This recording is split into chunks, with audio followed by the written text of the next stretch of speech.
I was 26 when I first got married. We went on to have 3 wonderful children.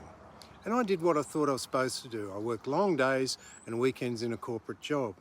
We had a big house in a nice suburb, nice cars, and from the outside it looked like I was successful.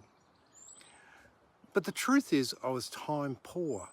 Now I was busy, I was always rushing, and most of my life was revolving around work.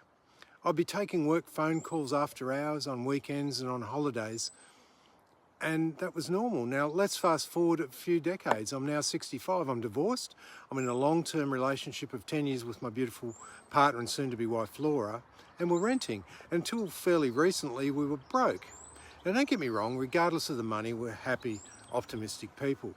But somewhere along the way we'd quietly resigning ourselves to a settle-for lifestyle. You know the one, not miserable, just smaller than the life you once imagined. We live in the city at the moment, but Laura is a passionate organic gardener and a collector of retro kitchen vintage pottery. I'll call her an expert. She insists she's a researcher and she reminds me of that quite often.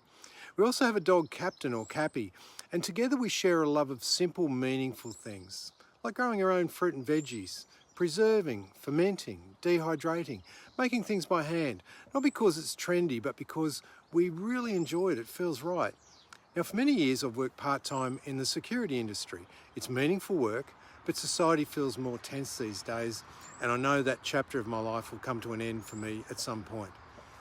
What I do love, what I really truly love, is teaching de-escalation skills to frontline workers across Tasmania and other parts of Australia.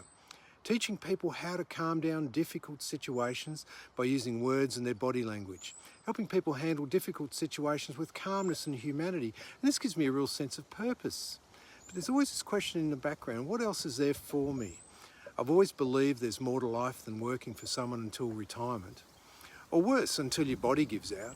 So even though I work for myself, I still must physically go and deliver my seminars, and there's all the back-end work I have to do to set things up as well. I once heard a saying, most people retire and try to live on 40% of what they couldn't live on while they were working. Well, that never really sat well with me. Now, I've always admired people who started traditional businesses, but I also saw how hard many of them worked, harder than ever, often under huge pressure. And statistically, most small businesses don't last. So I tried different things. I even dabbled in cryptocurrency. Let's say, well, that didn't end well, and Laura still reminds me of that. I did have some success in network marketing. I built a decent business, I generated a good income, but I didn't enjoy sharing the opportunity, even though it was a great opportunity. When I stopped building the network, the income faded. What I did love about it was helping people grow, supporting their personal development, seeing other people work towards reaching their own dreams. And that part stayed with me. I always thought my dream business was never about flashy cars or big houses, but that's fine if that's what you want. But success to me is simple. It's having enough money and enough time to live life on my terms. Now Laura and I, although we live in town, we dream of buying land in the country, building an environmentally friendly home and living more self-reliantly, not cut off from society, just doing what we love to do, living simply. Doing what we love because we enjoy it, not just working to survive. But dreams need more than hope, don't they? For a long time I actually turned my back on online platforms. I closed my social media accounts. I criticised how much time my family and friends spent online, and I said, no, not for me. Ironically, the only platform I kept open was YouTube, which I watch car reviews on. I do like cars. And that's where things changed. I was watching YouTube, and up pops an ad with a gentleman about my age talking about how he was struggling big time while looking down the barrel of losing his business and his life savings due to the pandemic. He had come across an online business community that didn't promise shortcuts or hype, just structure, guidance and patience. No overnight success, no pressure, just learning something new step by step. So I checked it out myself, and what pleasantly surprised me was the amount of support, the support and the hope, but not just hope, a way of reaching your own dreams. So I did my due diligence, I found it was legitimate, and so I got involved.